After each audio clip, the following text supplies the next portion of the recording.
Welcome back to another episode by the Dutch Investors. In today's episode, I want to talk about Heico.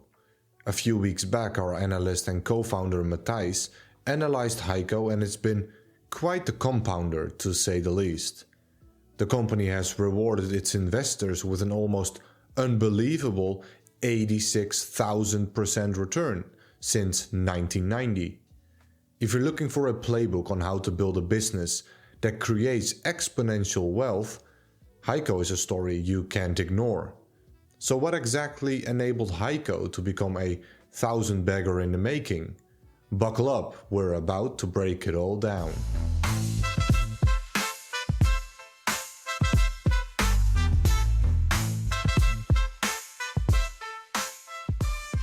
So, what does Heico do? On the surface, it may not seem like the most exciting business.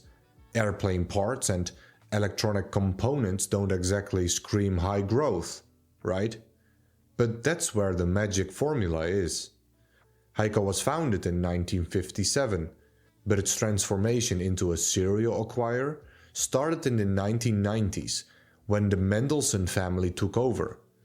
They restructured the company into two key segments. The first segment is the Flight Support Group, or FSG for short. And this division produces FAA-approved replacement parts for aircraft, competing with major OEMs like Boeing and General Electric. It also offers maintenance, repair, and overhaul, or MRO services in short.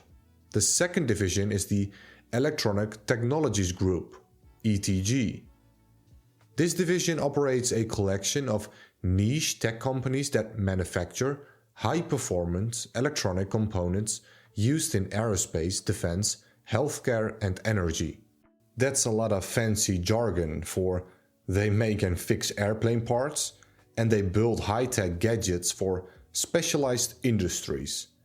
The Flight Support division is all about keeping planes in the air without relying on the big-name manufacturers, while the ETG, the Electronic Technologies Group, focuses on creating the latest cutting-edge electronics that power everything from fighter jets to medical devices.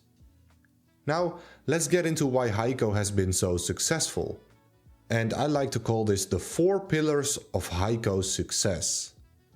One of Heico's biggest advantages is that they sell aircraft replacement parts for 30 to 40% less than the original equipment manufacturers, short OEMs, so the Boeings and Airbuses of this world. For airlines where every single cent saved per flight translates into millions annually, this is an easy decision. Once Heico recoups the development cost of a specific part, it further lowers prices, sometimes undercutting OEMs by up to 50%. And this creates a compounding effect. The more they sell, the more cost efficient they become. Think of Costco or Adyen or even Wise as a great example. They all operate on the lowest cost provider mode. And here's the best part. Airlines need this part. It's not a nice to have industry, it's a must have. Planes require constant maintenance, creating an ongoing, recurring revenue stream for Heico. The second pillar is about Heico's business model. And it wouldn't be possible without a little known but crucial certification. It's called a PMA, Parts Manufacturer Approval. This is the FAA certification that allows companies to legally manufacture and sell replacement parts for aircraft. But there is a catch. Getting a PMA is extremely difficult. It requires extensive testing, rigorous quality controls, and very long approval processes. And it makes sense, right? It has to be the best possible quality. Nothing can go wrong. Or a plane might fall out of the sky, something nobody wants. Heico has mastered this process like no other. Today they hold over 20,000 PMAs, while their closest competitor in the US has just 2,000. Think about that for a second. They have a 10x lead on their next biggest rival. That kind of dominance doesn't happen by accident. And what's even more impressive, they have 0 safety incidents. An industry where trust and reliability are everything, that's an extraordinary track record. Let's go to the third pillar, the incentive alignment. The Mendelssohn family has built Heico on the principle of ownership, meaning everyone in the company has to think like an owner. Over 400 Heico employees own over 8 million of Heico stock in their 401ks. When Heico acquires a company, the management keeps 10 to 20% ownership. And this ensures that they stay motivated and committed to the business. Even employees collectively own over 2% of the total Heico shares. This excludes the Mendelssohn family, who are heavily invested themselves. So it's no surprise that Heico consistently outperforms, given that everyone from top to bottom has a financial stake in the company's success.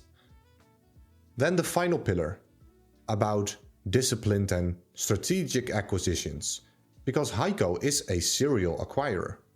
But unlike reckless companies that chase flashy deals, Heico only buys businesses that fit within their ecosystem. And the ecosystem mode is one of the least talked about but strongest modes out there. Heico focuses on cash flow positive businesses that already dominate in a niche. They only buy during downturns when valuations are a lot more attractive. And they avoid risky, high burn startups or unproven moonshot ideas. This is why Heico's acquisitions are almost always immediately profitable. They aren't trying to fix companies, they're trying to buy high quality assets that fit within their ecosystem. So how has all of this translated into the financial performance? 75% market share in the PMA business. That's basically a monopoly. They operate on 16% free cash flow margins, one of the highest in the industry. They have consistent revenue and earnings growth over the past 30 plus years. But there is a real downside. Heico stock has become very expensive. People have come to realize its quality, and with this meteoric rise, the valuation is steep, and that makes it very difficult for new investors to achieve the same returns as before. So here are our final thoughts on Heico. Heico's fundamentals are rock solid, a near monopoly in PMA, a proven acquisition strategy, and an ownership culture that fuels long-term growth. However, at the current price, the upside seems limited. And if the stock price drops back to, say, $150 to $170 per share, that could be a golden opportunity to take a closer look at this compounder. Regardless, Heico's playbook for building a 1,000-bagger is one investors should study. And that wraps up today's episode already. If you enjoyed this quick breakdown, be sure to check out DutchInvestors.com, where we have a much more in-depth and better premium analysis on Heico by Bouke and Matthijs. And they explain it way better, way more in-depth than I can. Have a beautiful day, and as always, stay curious, keep learning, and happy investing.